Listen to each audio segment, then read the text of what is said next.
Well, Darrell, it must be nice to see the sun and a bit of grass for a week. I don't know, my hands are freezing. Yeah, no, it's nice, the snow's cleared, so good to get on the grass. Yeah, and just getting back to that normal routine in last week must have knocked it a bit out of kilter. Yeah, it did. We didn't train last Friday. We had to cancel training, so for the lads to put on a performance like they did Saturday, it's a testament to the players. And Thursday was a bit farcical, to be honest with you, with the snow on the 4G, very very skiddy, very dangerous. So testament to the professional in the lads that it didn't let them affect them come Saturday. Yeah, and is that down to the sort of work you got through them, whether it's earlier this season, over the pre-season, over the last couple of years, that they kind of know their jobs now? Yeah, well, we talked about it, and it weren't going to be an excuse. We'll make sure that we didn't use that as an excuse after the game to put in a flat performance, and I don't think we did that. I thought, other than the first couple of minutes of the game where MK started really well, I thought we had a good foothold in the game for the majority of the game.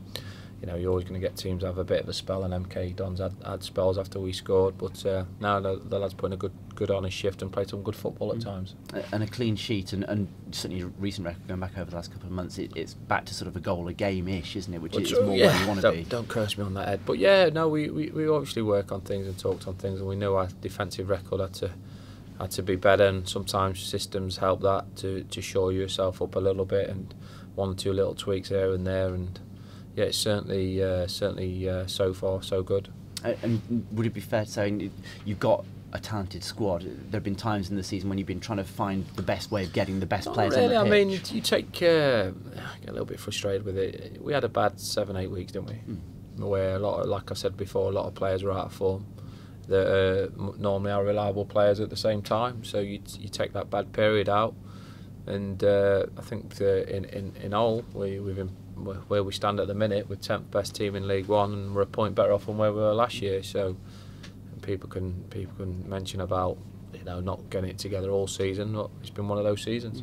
But I'm not talking about necessarily the whole team, but the example I was thinking of someone like Liam Serkin was having a great season, but it seemed earlier in the campaign, as you get to know him and he gets to know his teammates, it was trying to find the best way that he could produce what he's able to produce in the team. No, I mean, talk about Liam, he scored goals when he's played out wide. He scored most of his goals out wide, to be honest with you, but then he scored goals when he's played in the middle of the park as well. But no, certainly the flexibility, and that's one of the reasons why I signed him, was that he could play a few formations and positions. I do think his best position in the centre of the park, but sometimes we have to make different decisions, and certainly, what was the saying, players fit in formations or formation fit in players, and I think I work on that one. Yeah, absolutely. And at the slight other end of the experience spectrum was Luke, and how's he been after making what must have been a pretty exciting full league debut on Saturday? He hasn't really changed, to be honest. I mean, I've watched a lot of the 23 games this year. I think Chris and Brian are doing a great job, and Steve Milden are doing a great job. We brought in players on really low wages, and they've had a right good go this year with it. It's been good, and Luke Russ, who's been one of those standout performers. Cam Hargreaves has done really well as well, similar sort of type player. So we've got one or two players that are knocking on the door, and it's nice to be able to chuck them in, and to chuck them in on a big game as well. Yeah, and for those youngsters themselves, if they see one of their own going into the team and getting that opportunity, that's going to give them a real boost and hopefully help. Certainly. I know it's something that owners are very keen that we try and produce our own players, and as long as they're good enough, they'll get an opportunity with me at times. And from what you said about him, you just didn't know him, it seems like he's not someone to get carried away by it, which I'm sure you'd be keeping a close eye on. Certainly, but he's not that lad at all. He's like I say, he hasn't changed since I've seen him all the last couple of years. We had a bit to do with him last year as well. So now got high hopes for the lad. We have one or two of them. Okay, so I mentioned the defence and things going well there. Obviously, Tony's played his part in helping out along with the rest of the team.